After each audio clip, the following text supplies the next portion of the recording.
अंबेडकर जयंती पर प्रधानमंत्री नरेंद्र मोदी ने सामाजिक न्याय पर दिया जोर। बोले, नए वक्फ कानून से आदिवासियों की जमीन की लूट होगी बंद। बाबूलाल ने जताया आभार। मंत्री हफीजुल हसन द्वारा शरीयत और संविधान की तुलना किए जाने पर राजनीति गरमाई। भाजपा ने साधा निशाना, इस्तीफे की मांग।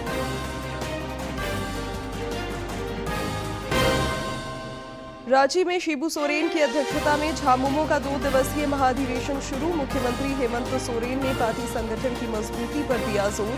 राज्य के विकास का संकल्प।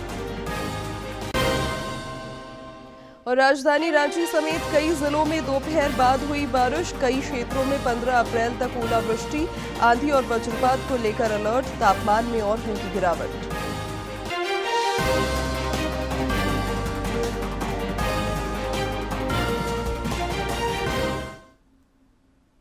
नमस्कार, प्रादेशिक समाचार में आपका स्वागत है। मैं हूं शिवानी कुमारी और अब समाचार विस्तार से।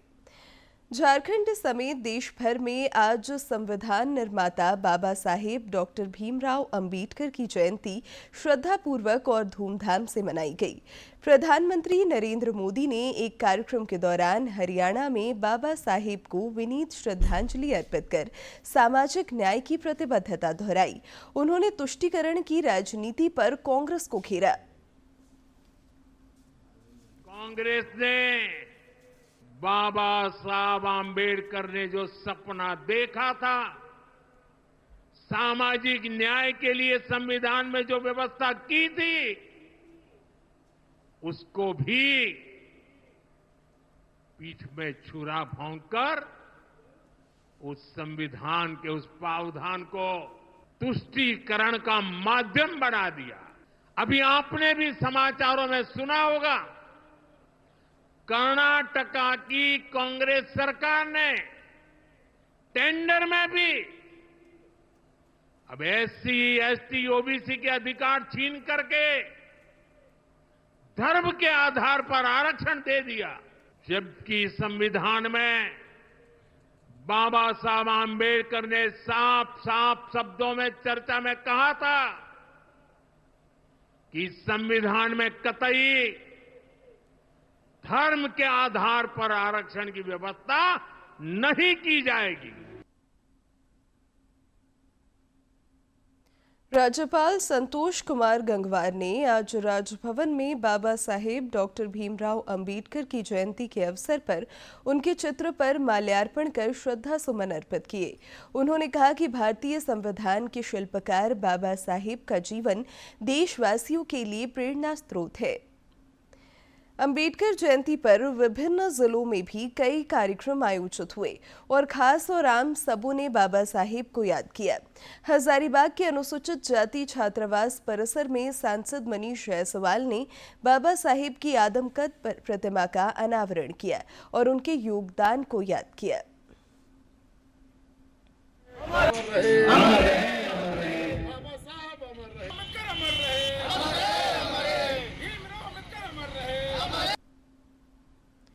पूर्व मुख्यमंत्री सह भाजपा नेता चंपाई सोरेन ने सरायकेला के आदित्यपुर स्थित अंबेडकर चौक पर बाबा साहेब को जयंती पर श्रद्धांजलि अर्पित की।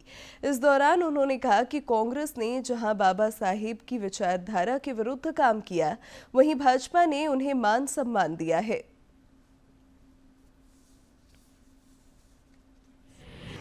आज बाबा साहब अम्बेडकर को जो सम्मान भी देने के यदि बात हुआ तो भारतीय जनता पार्टी के उससे सम्मान देने का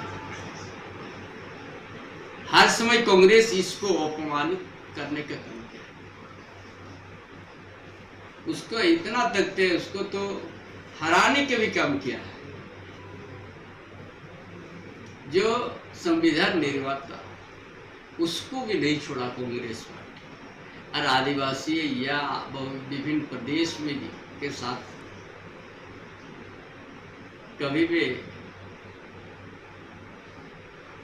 कोई भी समुदाय के लिए अच्छा नहीं काम किया कांग्रेस पार्टी। पेयजल और स्वच्छता मंत्री योगेंद्र प्रसाद बोकारो के गोमिया प्रखंड अंतर्गत गोमिया बैंक मोड़ में भारत रत्न बाबा साहेब डॉक्टर भीमराव अंबेडकर की जयंती समारोह में शामिल हुए। इस दौरान उन्होंने बाबा साहेब की प्रतिमा पर माल्यार्पण कर उन्हें भावपूर्ण श्रद्धांजलि अर्पित की। प्रदेश कांग्रेस द्वारा आज रांची में अंबेडकर जयंती के उपलक्ष्य में डोरंडा के स्थानीय अंबेडकर चौक से राजेंद्र प्रसाद चौक तक मानव श्रृंखला बनाई गई। पार्टी कार्यकर्ताओं और नेताओं का उत्साह बढ़ाने प्रदेश प्रभारी के राजू भी पहुंचे। उन्होंने एक जनसभा को भी संबोधित किया।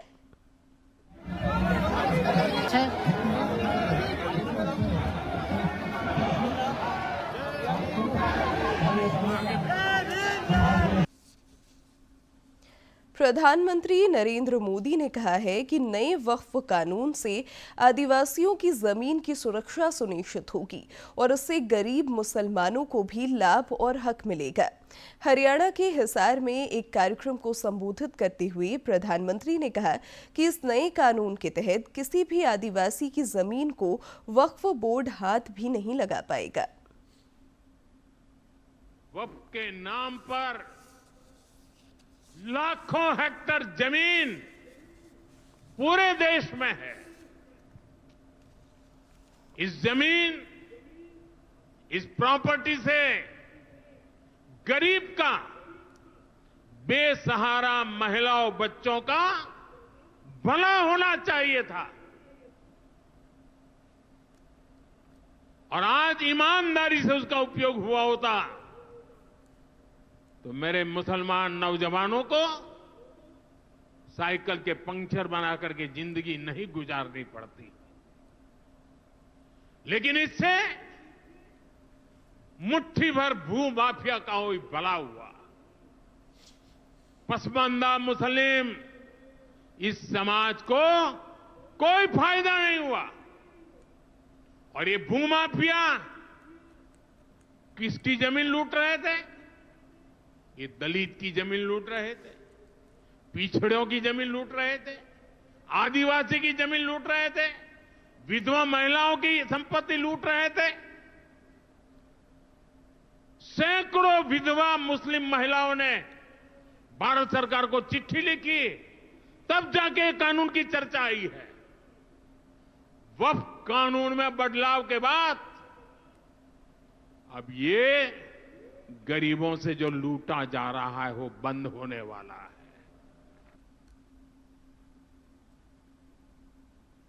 इधर भाजपा के प्रदेश अध्यक्ष बाबूलाल मरांडी ने कहा है कि प्रधानमंत्री के कुशल नेतृत्व में केंद्र सरकार ने नया वक्फ कानून लाकर सराहनीय कदम उठाया है। श्री मरांडी ने कहा कि इस कानून से आदिवासी समुदाय के अधिकारों, सांस्कृतिक और भौगोलिक पहचान की सुरक्षा सुनिश्चित होगी। गिरिडीह में पत्रकारों से बातचीत में श्री मरांडी ने कहा कि निर्धारित प्रक्रिया के तहत यह कानून बना है और इसे लागू करने से कोई नहीं रोक सकता। सभा और राज्यसभा से बिल पारित हो गया और देश के महामहिम राष्ट्रपति ने उस पर हस्ताक्षर कर दिया, यानी कानून बन गया। अब किसी की भी कोई हिम्मत नहीं है उसको रोक सकता है। अब तो उसमें से यही था ना कि कोई सो मोटो दवा करते थे, वो उसका कोई कंप्लेन नहीं होता था या कंप्लेन करता था उनको सिद्ध करना होता था। अब तो उनको सिद्ध करना पड़ेगा। अब तो कहीं भी कोई समस्या आएगी, लोग डीएम के पास जाएंगे, हाई कोर्ट जाएंगे, सुप्रीम कोर्ट जाएंगे, कोर्ट जाएंगे, वो बाकी काम देखेंगे। झारखंड में नए वक्फ कानून पर बयानबाजी थमने का नाम नहीं ले रही है।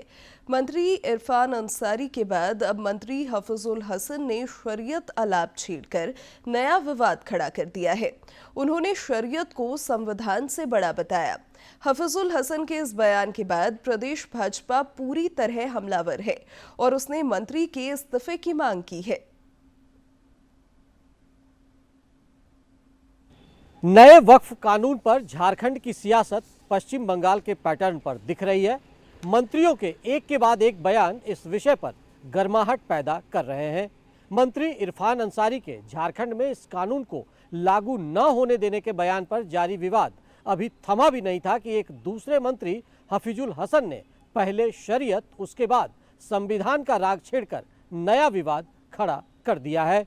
झारखंड में नए वक्फ कानून पर मंत्री और जेएमएम नेता हफीजुल हसन के बयान से राजनीति गर्मा गई है। मंत्री ने एक टीवी चैनल से बातचीत में कहा कि उनके लिए संविधान से पहले शरीयत है। उन्होंने कहा कि मुस्लिम धर्म के लोग सीने में कुरान और हाथ में संविधान रखते हैं। इधर झारखंड मुक्ति मोर्चा के केंद्रीय महासचिव सुप्रियो भट्टाचार्य ने भी कहा है कि नए वक्फ कानून का विरोध किया जाएगा। हम कुरान सीने में रखते हैं और हाथ में रखते हैं संविधान। मुसलमान कुरान सीने में और हाथ में संविधान लेके चलता है, ठीक है। तो हम पहले शरीयत को पकड़ेंगे, इसके बाद संविधान को। हम लोगों ने इस बिल का लोकसभा में भी विरोध किया, राज्यसभा में भी विरोध किया। हम इसे कतई अच्छा नहीं मानते। मंत्री हफीजुल हसन के इस बयान पर प्रदेश भाजपा ने पलटवार करते हुए कहा कि जिनके सीने में शरिया है उनके लिए पाकिस्तान और बांग्लादेश के रास्ते खुले हैं। हिंदुस्तान सिर्फ बाबा साहेब डॉक्टर भीमराव अंबेडकर के संविधान से चलेगा और सबसे ऊपर रहेगा। उधर प्रदेश भाजपा अध्यक्ष बाबूलाल मरांडी ने भी जेएमएम और मंत्री पर मोर्चा खोलते हुए कहा कि मंत्री हफीजुल हसन के लिए संविधान नहीं शरीयत मायने रखता है, क्योंकि वो अपने लक्ष्य के प्रति स्पष्ट है और सिर्फ अपने कौम के प्रति वफादार। पार्टी के पूर्व प्रदेश अध्यक्ष और राज्यसभा सांसद दीपक प्रकाश ने भी मंत्री हफीजुल हसन के बयान पर कड़ी आपत्ति जताई है। उन्होंने कहा कि संविधान की शपथ लेने वाले मंत्री का यह राग दुर्भाग्यपूर्ण है और उनसे मुख्यमंत्री को इस्तीफा लेना चाहिए। दुर्भाग्य इस बात का है कि संविधान के शपथ लेने वाले हेमंत सोरेन के एक मंत्री संविधान से बड़ा शरीयत को मानते हैं। इससे दुर्भाग्य और क्या होगा। उनको मंत्री पद से अविलंब हेमंत सोरेन इस्तीफा दिलाए। नए वक्फ कानून का जहां देश भर में व्यापक स्वागत हो रहा है, वहीं झारखंड में नेताओं और मंत्रियों के बोल माहौल को गरमाते दिख रहे हैं। झारखंड में लगता है मुस्लिम समुदाय से आने वाले इन दोनों मंत्रियों को वोट बैंक की चिंता ज्यादा सता रही है, जो उनके बयानों से साफ नजर भी आ रहा है। बड़ी बात यह है कि संविधान की शपथ लेकर जो मंत्री बने हैं वही आज धर्म संप्रदाय की आड़ में अपनी राजनीति को चमकाने में लगे हैं। डीडी न्यूज के लिए रांची से विकास के साथ मैं दिवाकर कुमार।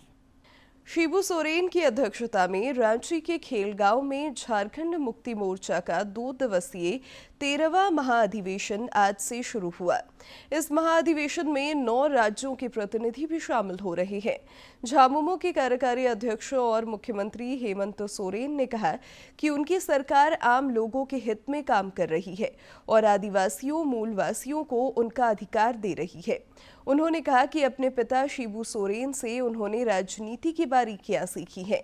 मुख्यमंत्री ने कहा कि राज्य का चहुमुखी विकास झामुमो का लक्ष्य है। इस 2 दिवसीय महाअधिवेशन के दौरान झामुमो की नई कमेटियों का गठन होगा, जिसमें पार्टी के केंद्रीय अध्यक्ष, कार्यकारी अध्यक्ष और अन्य पदाधिकारियों का चयन किया जाएगा। गांडेय से विधायक और मुख्यमंत्री की पत्नी कल्पना सोरेन को संगठन में बड़ी जिम्मेवारी मिलने की संभावना है। झामुमो के कार्यकारी अध्यक्ष सह मुख्यमंत्री हेमंत सोरेन ने महाअधिवेशन को संबोधित करते हुए कार्यकर्ताओं और प्रतिनिधियों का जोश बढ़ाया। उन्होंने कहा कि लंबे संघर्ष के बाद झारखंड अलग राज्य अस्तित्व में आया। हमारी पार्टी झारखंड के हक, अधिकार और आंदोलन से उपजी पार्टी है। झामुमो ने हमेशा गरीब, शोषित और वंचित वर्ग के लोगों का प्रतिनिधित्व किया है।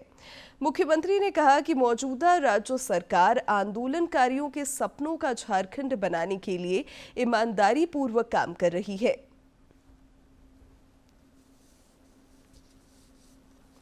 ये बात आज भी विद्यमान समाजों के अंदर कि कमजोर को हर कोई दबाता है, क्योंकि झारखंड मुक्ति मोर्चा मुख्यतः कमजोर लोगों के पक्षधर हमेशा रही है, चाहे वो आदिवासी हो, मूलवासी हो, दलित हो, पिछड़ा हो, अल्पसंख्यक हो, किसी भी वर्ग का हो। 2019 में यही कमजोर वर्गों की सरकार बनी और उसका नेतृत्व करने का जिम्मा मुझे मिला। जिस तरीके से एक लंबा सफर झारखंड मुक्ति मोर्चा ने तय किया, इस राज्य में आज 1-2 विधायक, 1-2 सांसद से शुरू करते करते आज झारखंड मुक्ति मोर्चा इस राज्य की सबसे बड़ी और मजबूत पार्टी के रूप में उभर के खड़ी है। इससे पहले मुख्यमंत्री हेमंत सोरेन ने आज रांची के श्रीराम जानकी तपोवन मंदिर के पुनर्निर्माण की आधारशिला रखी। बाद में पत्रकारों से बातचीत में मुख्यमंत्री ने भरोसा जताया कि पुनर्निर्माण कार्य शीघ्र संपन्न होगा। गई है, हम चाहेंगे कि ये जल्द से जल्द पूरा हो। जो यहाँ के आस्था है उसको और मजबूती मिले, राम भक्तों की खुशी को और हम लोग बढ़ा पाए। सरायकेला में रंगारंग कार्यक्रमों और सम्मान समारोह के साथ कल 3 दिवसीय राजकीय चैत्र पर्व सछऊ महोत्सव का समापन हो गया। सरायकेला स्थित बिरसा मुंडा स्टेडियम में 3 दिवसीय राजकीय चैत्र पर्व सह छऊ महोत्सव में राज्य की समृद्ध सांस्कृतिक विरासत के दर्शन हुए। छऊ नृत्य की विभिन्न शैलियों की प्रस्तुति ने लोगों को मंत्रमुग्ध कर दिया। छऊ कला केंद्र सरायकेला के कलाकारों ने यात्रा घट मंगलाचरण की आकर्षक प्रस्तुति दी।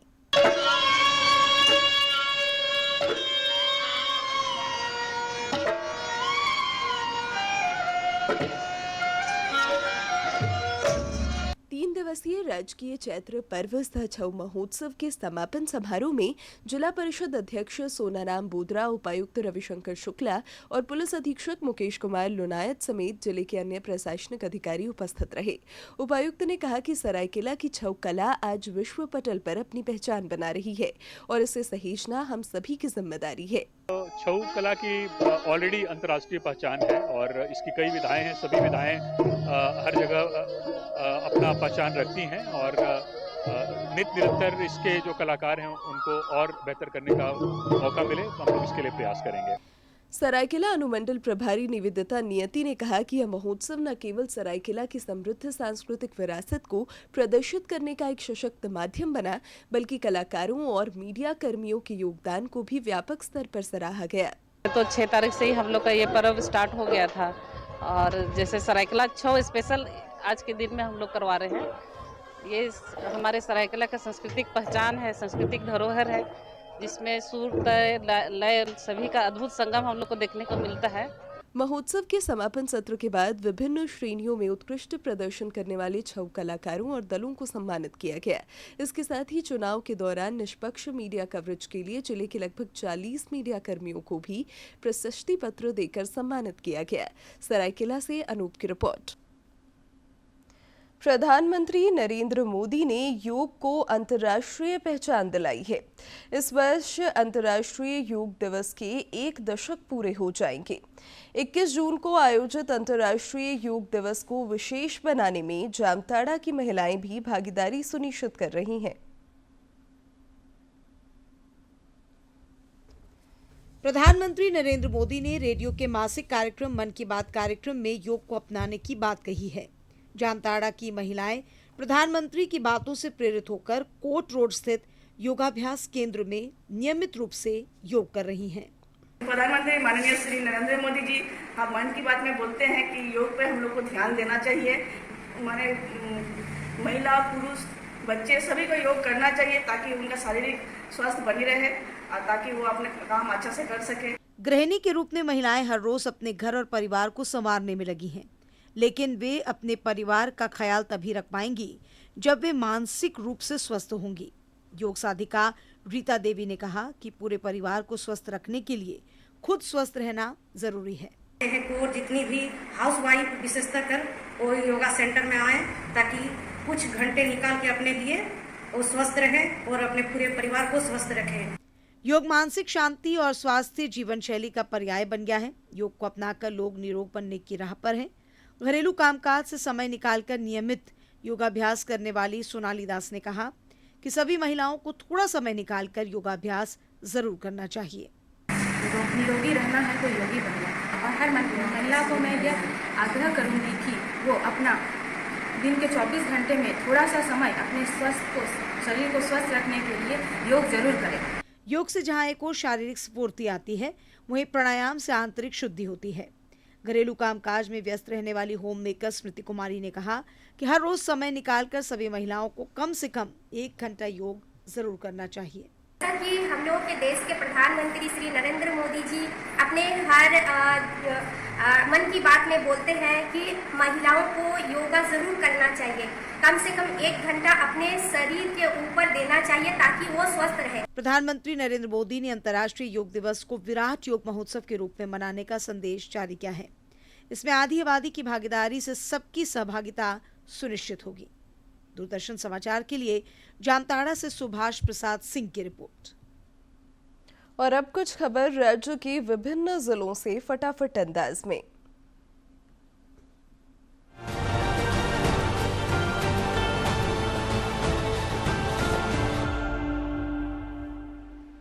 राज्यपाल संतोष कुमार गंगवार ने बोहाग बिहू, पना संक्रांति, विशु में शादी और पुतांदू पिरापू के अवसर पर आज देशवासियों को हार्दिक शुभकामनाएं दी। उन्होंने अपने संदेश में कहा कि ये पर्व हमारे सांस्कृतिक समृद्धि, सामाजिक सौहार्द और नवचेतना के प्रतीक हैं। रक्षा राज्य मंत्री सह रांची सांसद संजय सेठ ने सामाजिक न्याय के प्रणेता और संविधान के निर्माता भारत रत्न बाबा साहेब डॉक्टर भीमराव अंबेडकर को आज उनकी जयंती पर नमन किया। श्री सेठ ने कहा कि राष्ट्रहित में बाबा साहेब का समर्पित जीवन और कार्य हर भारतवासी के लिए प्रेरणादायक है। हजारीबाग उपायुक्त ने आज डिस्ट्रिक्ट बोर्ड चौक स्थित बाबा साहेब की प्रतिमा पर माल्यार्पण कर उन्हें जयंती पर श्रद्धांजलि अर्पित की और उनके योगदान को याद किया। बाबा साहेब डॉक्टर भीमराव अंबेडकर की जयंती के अवसर पर चतरा उपायुक्त रमेश घोलप समेत अन्य अधिकारियों ने शहर के पोस्ट ऑफिस चौक स्थित बाबा साहेब की प्रतिमा पर माल्यार्पण कर उन्हें नमन किया। सरायकेला उपायुक्त ने भारतीय संविधान के निर्माता और भारत रत्न से सम्मानित बाबा साहेब डॉक्टर भीमराव अंबेडकर की जयंती पर उनके चित्र पर माल्यार्पण कर उनके योगदानों को याद किया। रांची नगर निगम द्वारा कांके डैम की साफ सफाई को लेकर बड़ा अभियान शुरू किया गया है। वीड हार्वेस्टिंग मशीन का उपयोग कर डैम से जलकुंभी निकाली जा रही है। साथ ही जल को स्वच्छ बनाने की कवायद शुरू की गई है। पलामू में पुलिस ने आर्म्स एक्ट में एक व्यक्ति को गिरफ्तार किया है। उनके पास से मोबाइल और आधार कार्ड समेत अन्य चीजें बरामद की गई हैं। इस मामले में अन्य आरोपियों की गिरफ्तारी के लिए पुलिस छापेमारी कर रही है।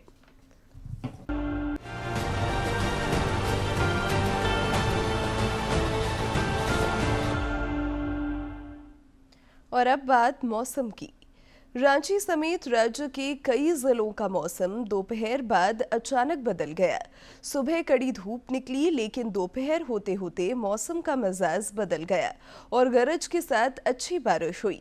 मौसम विज्ञान केंद्र रांची के वैज्ञानिक ने बताया है कि हल्की बारिश का यह सिलसिला 19 अप्रैल तक चल सकता है।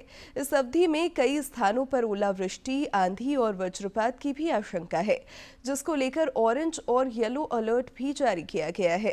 तापमान में अगले 24 घंटे के दौरान 2 से 3 डिग्री सेल्सियस तक की और गिरावट हो सकती है। और अब एक नजर डालते हैं प्रमुख शहरों के आज के तापमान पर। राजधानी रांची का अधिकतम तापमान 33.8 और न्यूनतम 19.5 डिग्री सेल्सियस रिकॉर्ड किया गया। जमशेदपुर का अधिकतम तापमान 35.8 और न्यूनतम 23 तथा डाल्टनगंज का अधिकतम तापमान 33.2 और न्यूनतम तापमान 22.8 डिग्री सेल्सियस रिकॉर्ड किया गया। डायन बिसाही प्रतिषेध अधिनियम के नाम से झारखंड में कानून संचालित है, लेकिन शिक्षा के अभाव में वर्तमान समय में भी कई क्षेत्रों से ऐसे मामले सामने आ रहे हैं। ताजा मामला कोडरमा जिला के पीपरो गांव से सामने आया है, जहां एक महिला को डायन कहकर ग्रामीणों ने प्रताड़ित किया है। देखिए ये रिपोर्ट। राज्य के कुछ क्षेत्र अभी भी अंधविश्वास की बेड़ियों में जकड़े हुए हैं, जिससे कोडरमा के डोमचांच थाना क्षेत्र का पीपरो गांव भी अछूता नहीं है। यहां 60 वर्षीय महिला को ग्रामीणों ने डायन कहकर प्रताड़ित किया, जिस संबंध में महिला ने थाने में लिखित शिकायत दर्ज कराते हुए गांव के कुछ लोगों को आरोपी बनाया है। कि सुरेश पंडित बोली डायन है, सबके नाश कर दिया, सबके खा गया, 3 गो भाई तीनों के खा गया, अब 2 रहा 2 के भी खा जाएंगे। ये हमारा सुरेश पंडित कहता है, और गांव लोग के नरेश पंडित कहता है बोल डायन है खा गया। अशोक पंडित कहा है कि बोली खा गलो, यह डायन हो। गांव के एक युवक की अस्पताल में इलाज के दौरान मौत हो गई थी। परिजनों को कुछ नहीं सूझा तो उन्होंने एक बुजुर्ग महिला पर आरोप मढ़ दिया। हालांकि अब वे आरोपों से मुकरते नजर आ रहे हैं। तो झूठा आरोप है, वो कैसे कहेंगे? एकदम झूठा आरोप, हम लोग को जानबूझ करते हैं, हम लोग को पते नहीं है। इससे पूर्व में कुछ विवाद आप लोग के साथ हुए थे क्या? हम लोग का विवाद कुछ नहीं था। उन्होंने इस मामले के संबंध में प्रखंड विकास पदाधिकारी को जांच के आदेश दिए हैं। उपायुक्त ने कहा कि इस मामले में किसी तरह की सच्चाई प्रतीत नहीं हो रही है। ऐसी घटनाओं से निपटने के लिए कानूनी प्रावधान है। In any case as a society मतलब ये डायन बताकर लोगों को गांव से निकालना है या इस तरह की चीज़ जो है ये बहुत ही मतलब रिग्रेसिव प्रैक्टिस है और हम लोग 2025 में जी रहे हैं, तो मतलब इस समय में इस तरह की चीज़ को बिल्कुल भी बढ़ावा नहीं देना चाहिए, चाहे वो कोई भी सोसाइटी हो। डायन बिसाही के इस मामले को लेकर फिलहाल प्रशासन ने संज्ञान लिया है और कार्रवाई जारी है। डीडी न्यूज के लिए कोडरमा से गजेंद्र बिहारी की रिपोर्ट। पर्यावरण संरक्षण के लिए कोयला आधारित बिजली पर निर्भरता को खत्म कर देश भर में सोलर एनर्जी को बढ़ावा दिया जा रहा है। इसके तहत पीएम सूर्य घर मुफ्त बिजली योजना संचालित है। इसे लेकर दुमका में कार्यशाला का आयोजन किया गया। देखिए रिपोर्ट। दुमका में सौर ऊर्जा को बढ़ावा देने के लिए 1 दिवसीय कार्यशाला का आयोजन किया गया। कार्यशाला में लोगों को घरों की छतों पर सोलर प्लेट लगाने और सौर ऊर्जा से बिजली प्राप्त करने की जानकारी दी गई। परियोजना विशेषज्ञ सुषमा शर्मा ने बताया कि सौर ऊर्जा के प्रयोग से कम बिजली बिल आएगा और कई तरह के फायदे होंगे। सोलर ऊर्जा को हम लोगों ने अडॉप्ट कर लिया तो हमारे घरों पे 24 घंटे हमको बिजली का उत्पादन मिल जाएगा। हम एक साफ सुथरी बिजली का इस्तेमाल कर पाएंगे जिसका पर्यावरण पे लॉन्ग टर्म में बहुत फायदा पहुंचेगा। सौर ऊर्जा को बढ़ावा देने के लिए केंद्र सरकार की ओर से प्रधानमंत्री कुसुम योजना का भी संचालन किया जा रहा है। इसका लाभ कृषि कार्य के लिए लिया जा सकता है। सौर ऊर्जा प्रणाली से जुड़े सहायक अभियंता राजू चक्रवर्ती ने कहा कि सोलर प्लेट लगाने वालों को केंद्र सरकार की ओर से सब्सिडी का लाभ दिए जाने का प्रावधान है। सेंट्रल गवर्नमेंट से अभी सब्सिडी जो है 1 किलोवाट के लिए यहाँ झारखंड स्टेट में 30,000 दिया जा रहा है, 2 किलोवाट के लिए 60,000 और 3 किलोवाट के लिए 78,000। केंद्र सरकार की ऊर्जा मंत्रालय आमजनों और किसानों को बेहतर विद्युत व्यवस्था मुहैया कराने के लिए सतत प्रयत्नशील है ताकि लोग कम खर्च में प्रदूषण रहित बिजली का उपयोग कर सकें। डीडी न्यूज के लिए दुमका से आर.के. नीरद की रिपोर्ट। और अब अंत में मुख्य समाचार एक बार फिर।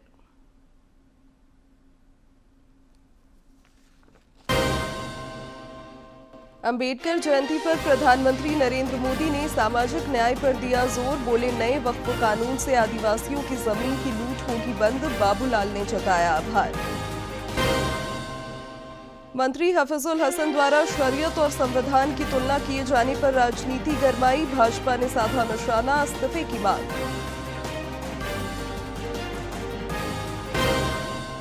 रांची में शिबू सोरेन की अध्यक्षता में झामुमो का 2 दिवसीय महाधिवेशन शुरू। मुख्यमंत्री हेमंत सोरेन ने पार्टी संगठन की मजबूती पर दिया जोर। राज्य के विकास का संकल्प। और राजधानी रांची समेत कई जिलों में दोपहर बाद हुई बारिश। कई क्षेत्रों में 15 अप्रैल तक ओलावृष्टि, आंधी और वज्रपात को लेकर अलर्ट। तापमान में और होगी गिरावट।